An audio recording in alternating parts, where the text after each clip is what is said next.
Olá, queridos abençoados sejam. Não, eu não gosto de igreja católica, mas eu cultuo São Bento. Olá, queridos abençoados sejam, que a Deus abençoe a todos. Hoje nós vamos conversar sobre magia católica. Bom, vamos lá. Vamos começar assim no ponto de que a magia católica, ela existe, né? Eu acredito que ela é uma das vertentes cristãs mais predominantes com práticas mágicas, né? Quando eu falo isso, a gente está falando de alusões a algumas práticas ancestrais que nós temos presentes dentro das igrejas. Eu vou falar um pouco sobre a igreja evangélica, vou falar um pouco sobre a igreja católica, então não vai ter distinção de nenhuma, tá? Vamos começar do ponto de que a Igreja Católica hoje não considera a magia um ato ilícito, né? Isso está nos documentos oficiais, Catecismo SIC 2117, né? Para quem quiser conferir essa informação, pode consultar em um desses documentos fornecidos pela Arquidiocese, tá? O catolicismo, ele distingue oração e sacramento como meios da graça divina, ou seja, é a tentativa humana com magia de manipular o natural, o metafísico, com o nosso mundo físico, com o nosso mundo terreno, nosso mundo palpável. Então dizer que não existe uma magia, eu acho que é de muita ignorância, porque na verdade a gente tem práticas católicas de benzimento, inclusive exorcismos, muito bonitos, inclusive, são ritualísticas muito complexas e são levadas com muita seriedade, né? O problema hoje é que a gente encontra hoje dentro das igrejas profanações por parte de alguns ocultistas, né? Eu acho que cada um tem seu espaço de trabalho, não existe uma necessidade em si da gente profanar uma outra religião, tá? Mas essa é a minha opinião também. Bom, o exorcismo dentro da igreja, ele não é visto como uma magia, mas uma de suas orações e invocações oficiais da igreja, né? São parte de chamados sacramentais e não sacramentos. Então existe uma grande diferença entre chamados sacramentais e sacramentos. Eu acho que funcionaria mais como uma invocação de algo, né? De um poder maior, no qual se acredita num Deus onipotente, né? Claro que isso tem sua eficácia espiritual, tendo em vista que tem a intercessão também da igreja. Então, quando a gente fala de exorcismo dentro da igreja, a gente está falando de dois tipos de exorcismo, né? O simples, que são as rezas, né? Os benzimentos, batismos e orações de libertação. Inclusive, o batismo é uma ritualística muito bonita, representada pelo elemento água, onde fala do fortalecimento da nossa cabeça com a água, né? Com a água benzida. Então, ali são ofícios de uma bênção que se acaba se fazendo a uma criança, né? A um indivíduo que esteja ali necessitando que não tenha o mesmo, né? Lembrando que o batismo é considerado como um rito iniciático também da igreja, tá? E temos também o exorcismo solene. O exorcismo solene, eles são ritualísticas, lembra que são ritualísticas sacramentais, tá? Autorizadas pelo bispo. Então, é realizado só por padres exorcistas que são oficialmente nomeados para aquilo.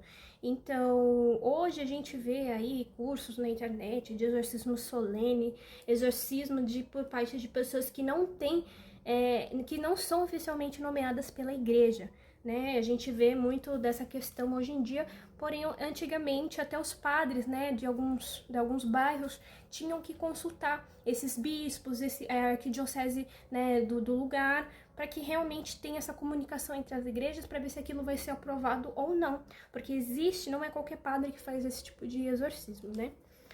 Bom, vamos lá. Só pode ser então feito por sacerdotes designados pelo bispo. Não é um espetáculo, não é cena de filme, é feito com sigilo e prudência. Geralmente é até mantido ali debaixo dos panos para que não haja muitos escândalos acerca das histórias que são necessários ao exorcismo, tá? Lembrando que o exorcismo também não substitui a medicina, então quando há opressão do mundo espiritual, a gente tem que lembrar que a espiritualidade ela é real, mas a gente precisa também descartar as demais possibilidades, né? Para que não haja confusões e problemas por demais que envolvam isso. Então, pensando em exorcismo, eu vim comentar com vocês o meu culto a São Bento, tá? São Bento, ele é um santo católico e eu já vou contar um pouquinho dele pra vocês também. Assim, eu gosto muito de São Bento, eu cultuo ele há alguns anos já, tá? Ele é meu padroeiro quando se fala de religião católica, no qual eu não sigo, mas São Bento eu não largo, não adianta, eu gosto de cultuar esse santo, eu acho muito eficaz, inclusive, também para algumas ritualísticas, tá? Lembrando que São Bento, ele se revoltou um pouco com a vida moral da cidade de Roma, na época, e ele acaba se retirando ali daquele cenário no qual ele se incomoda para viver como um eremita. Então, assim, para mim, São Bento foi um grande feiticeiro, né? E a gente vê aí pelos contos, né, histórias, que por longo da sua teologia, ele se demonstrou completamente feiticeiro, bruxo, né? Ele tinha uma atitude insurgente, né, de agir, de pensar, e que foi muito, eu falo assim, que foi muito eremita mesmo, né? Ele tem essa energia de eremita, porque ele mesmo carregou a sua própria luz, ele mesmo carregou o seu próprio conhecimento. Então isso é muito interessante. Ele acaba se sendo o fundador do monaquismo ocidental, e ele também foi o fundador da regra de São Bento, que organiza a vida monástica, né, em oração através de trabalhos e disciplinas também. Inclusive, aqui em São Paulo tem o Mosteiro de São Bento, que foi onde o meu medalhão foi consagrado e foi da onde ele veio também.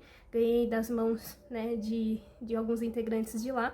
Então, para mim é muito importante esse símbolo, eu utilizo ele há alguns anos, tá? Para alguns tipos de trabalhos de desobsessão. Então, São Bento ali é muito conhecido, né, por expulsar e fazer trabalhos de exorcismo contra demônios e abençoar com o sinal da cruz, e esse foi o motivo pelo qual ele se tornou um sacramental de proteção contra o mal da Igreja Católica. Então, essa medalha, né, de São Bento, eu vou até mostrar ela para vocês, elas têm alguns escritos, e nesses escritos a gente tem alguns fundamentos, né, e orações de exorcismo. Então, é um instrumento que eu acredito que todos deveriam ter. Saber utilizar já é um pouco mais complexo, mas isso aqui é reconhecido pela igreja como sinal sacramental de proteção, tá? Ele hoje é um dos santos mais venerados no mundo também, eu acredito, né?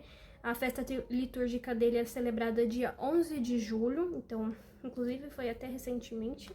Então, ele foi fundador do monaquismo ocidental, ele também é um tipo de mestre espiritual e também ele é símbolo de oração e disciplina cristã, cuja herança permanece viva até hoje. Então, assim, de fato, São Bento, ele é uma figura que eu gosto bastante, porque ele fala muito sobre trabalho, sobre disciplina, sobre realmente responsabilidade com a que a gente acredita como espiritualidade. Então, ele é um exemplo a ser seguido, sem contar dos seus trabalhos fraternos, que foi fazendo desobsessões, né? Então, isso acabou fazendo com que ele atraísse discípulos, né? Com que ele se tornasse um certo tipo de santidade dentro da igreja. Então, é muito interessante essa história. E agora eu vou mostrar para vocês como funciona a cruz. Existe a cruz de São Bento e a medalha de São Bento, tá? A cruz de São Bento é essa imagem que vai aparecer na tela para vocês agora, e a medalha de São Bento é essa medalha que eu tenho aqui em mãos, que eu já mostrei ela aqui algumas vezes, né? Além de ser um símbolo de fé cristã, né? Ela também é considerada proteção contra os males. Então, é uma cruz que ela é muito interessante. Aqui a gente consegue ver que tem algumas letras e símbolos, e cada um deles representa uma oração em latim. Inclusive, adoro essa oração, acho uma coisa mais linda. E são as iniciais dessa oração. Cruz sacra simi lux, no draco simi dux, fade retro satana no atsuar mivana, suen quala libas, ipsen venena bibas.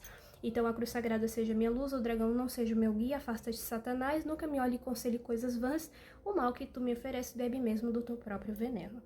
Eu acho que é uma coisa simples, eficaz, poderosíssimo. Então, você que busca, gosta da cultura cristã, gosta da religião cristã, procura aí uma proteção. Eu recomendo muito que vocês utilizem uma cruz de São Bento, tá? Buscar aí o sacerdote, o arcebispo da sua igreja para poder benzer isso, para que vocês consigam utilizar como elemento de proteção. Então, para ser utilizado como elemento de proteção, tem que ser sacramentado pelo sacerdote, né?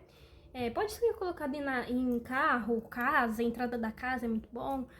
Pode ser colocado num colarzinho, num terço.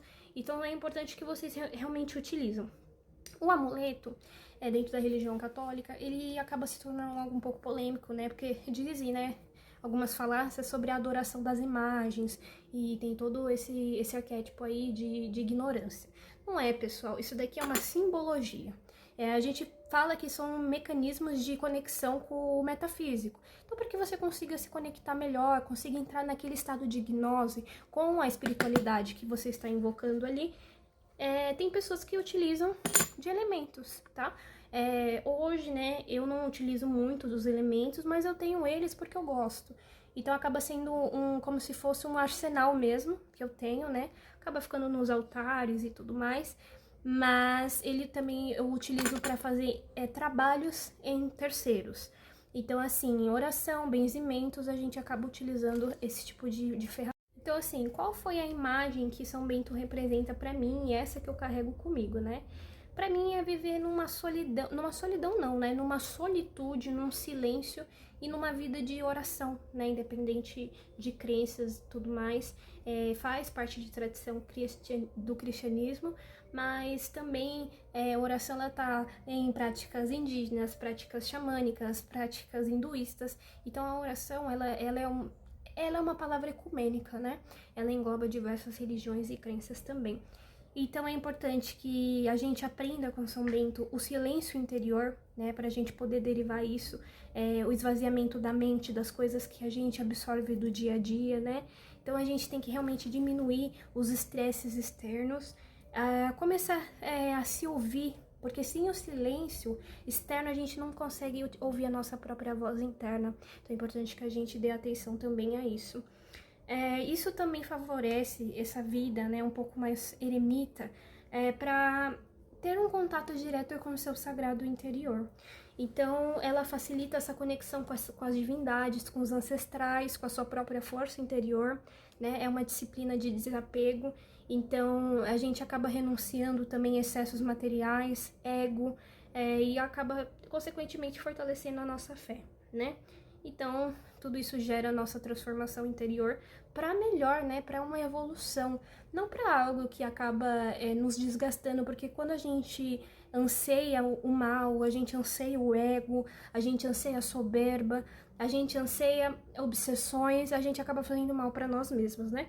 E claro, exemplo para comunidades. Então, tudo isso são comportamentos que a gente acaba gerando exemplo para as pessoas. Então, que quando as pessoas olhem para vocês, eu, como matrona, digo para vocês, seja um exemplo, tá? Daquilo que as pessoas podem ser, não daquilo que você não quer ser. Tem uma grande diferença. Bom, o vídeo de hoje é isso, é um vídeo bem rápido, mas que eu quis trazer um pouco de conhecimento e trazer reflexão sobre como nós se portamos para o mundo, através de São Bento.